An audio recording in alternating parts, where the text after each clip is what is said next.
The Browns have 2 picks today, 74 and 98. What do you guys expect Cleveland to do when their name officially hits the clock? So I just think that they're going to hit the clock sooner than we think. They're scheduled to hit the clock in the 3rd round, 10 picks into the 3rd round, which is the 74th overall. They also have the 98th pick in the 3rd round. I would hope that they could package something together to get into that 2nd round and get a value pick there. Let me ask you a question. You think they package something with Newsom? Well, all indications are no. He says he loves it here, he's happy here, he's staying here. Oh, the players' wants and desires are the last thing they care about. No, I know. You know what I'm saying? But I'm saying if you're trying to get up, you're going to have to give up something. More right? than picks, right, too. more than picks, right? Because your little picks down here do nothing for me. Yeah, that's not a whole lot of draft equity. If I don't. If it was a couple days ago, a couple of weeks ago, I would have said yes. I don't think they'll do it now, and the reason I don't think so they're not moving then, G. Well, here's the thing: if you gave up both your 3s in a 4th round pick, I don't know what the draft sheet says for a 2nd round pick or a low 2nd round pick. That seems like a lot of draft capital to move up a couple spaces. If you package, you get 2 3s and you're gonna get a 4th to just drop back a couple of spaces from the 2nd. Right, especially when their batting average isn't great on the number of picks that they have. So let me say this: there's value in rounds 3 and 4. Anything beyond that is a crapshoot. Yeah. Right? There's value in 3 and 4. So I'm not giving up my 3s, right? You know what I'm saying? I'm not doing that, right? Right. I'm gonna give up a player, right, and try to give up one of my 3s to move up to something just a little better, right? And so that's what, because you giving up picks does nothing for me, right? Right. It does nothing for me, right? Yeah. Give me something, because it's just like the portal in college now, right? You know what's happening in college basketball now with the portal? Yeah. Where instead of going to the high school, recruiting high school kids. You're just going out getting proven commodities. I'm just going to get me a proven body. Right. A proven body. Yeah. And then I don't have the learning curve. I don't have to wait on the learning curve. Right. So the high school kid now is not getting a scholarship offer. They're like, hey, what about me? They're like, nah, I'll go get this portal kid. Yeah, matter of fact, they're out of Princeton. Matter of fact, they're pretty smart. Right? So and he's got a body of work on tape that we can look at against college talent. Right. I don't have to guess this thing. Yeah. Right? And so this is what this is. So we're going to find out tonight exactly how shrewd Andrew Berry is, right? Where the thinking is, because you cannot play this hand out that we have now and say that, okay, I want to make this team significantly better by these draft positions that I'm holding today. It's just not. It's all crapshoot. I don't know that. I think you're right. I think if they do want to move up into the 2nd round, they're going to have to package a player with it, and most likely a starter. I think the thing at this point is, I know that the Browns are probably going to have limited spots on their 53 next year. Right, that's true. So, but here's the reason why I like holding on to those draft picks. There's no guarantee a 3rd round pick's going to stick. No. I mean, take a look at some of the 3rd rounders we have. We've got 2 3rd round wide receivers we're scratching our head on going, wait a minute, what? So I think even though we don't have that many spots, you increase the likelihood of someone sticking the more players you can select. And because of that, like the 6th and 7th, I think those are pretty worthless. Right. Like you can sign might undrafted hit, but free agents. You might hit on a 6th or 7th. The odds are but not in your I favor. like the 2 5s, I like the 2 4s, and I like the 2 3s. So that's I think that their strategy all along was to load up on those rounds, those middle rounds, where there's value picks if you get it right, but you've got to get it right. Here's the game. The game is, if I'm playing the GM game, the game is this.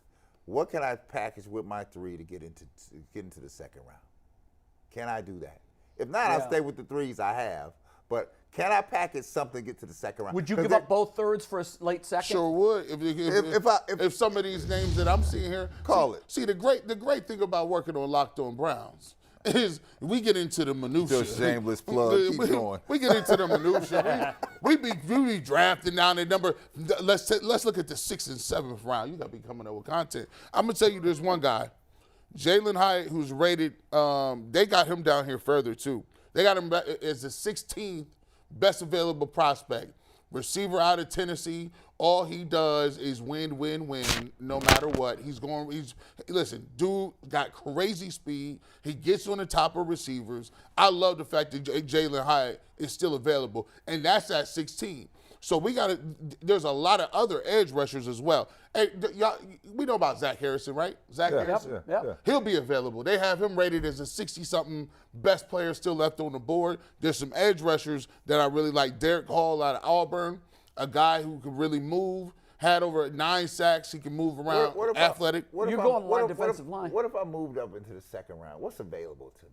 In the second? Yeah. We won't know until they get there. No, there's a list of people still floating out. Yeah, there is, but some of those people might get taken too. No, yeah, but I'm saying if I could package something to get to a position, because you say, okay, I can't get to the number 1 pick in the second round, but can I get to this slot here? Sure. If you can These are Mel Kiper's best available players. So. Right there? These are his 5 best available I players. like Joey Porter. I just remember every time Ohio State played Penn State, that guy was wreaking havoc. But I was really stunned to hear he only has 1 interception in his years at Penn State. Yep. Now, he's a disruptor. Yeah. He'll get in and make tackles, and he plays with the same intensity his father played with. But that's a name that intrigued me. Now, I know that they're not looking at corners, so they probably won't think that way. What y'all feel about this? Hey, Stefanski like tight ends. That monster Darnell Washington will be available in the second round. I know, but you know what? Sir. Aren't we set at tight end? Well, you're already committed to Njoku. You have Njoku, but you got Harrison Bryant. And so, good. I mean, that's a name. You take a look at this is another guy. Let's go linebacker. I was gonna say where the linebacker and wide receiver. Drew Sanders is a linebacker from Arkansas. He's rated in there with the Iowa kid as one of the best linebackers. He'll be available. He's the 26th guy available on the board. There is. Well, he might not be available then. Yeah. Well, these guys, these are going to be the high guys. So you say 26. So if he's still there, maybe you move up and try to get him. How many picks is in the first round? There was 31 in the first round. So it's 31. So it's 31 teams. So you're looking at 60. Like, so these people are rated. So if you talk about 31, now you talk about 31 and down because you're going to have other people drafting. Jonathan Mingo is a receiver out of Ole Miss, can really move. Tajay Spears, we kind of went over him. He's a scat back. He's a back that can run over people, got really good speed. If you're still looking at linebackers, this is a linebacker draft that's really weak. There's not too many linebackers that are in here. Well, that's bad for us because that's what we need. You got this guy, I like him. This is a good pick right here. The receiver from Josh Downs from North Carolina, shifty, can move. He reminds me a lot of Elijah Moore, a guy that you already kind of got. Right. Well, I'd go back and I'd be looking for. The Big Ten did very well yesterday. They did. Third of the first round picks were from the Big Ten. How many? A third? A third. Wow, that's impressive. A third were from the Big Ten, right? So how much gold mining do we have to do? Down in the Big Ten? What's still floating out there? Joey Porter's out there. Yeah. There's a number of other players out there. It's interesting. A third. I was shocked because You know what else shocked me yesterday? Alabama had never had a player drafted number 1 in the modern draft. That's crazy.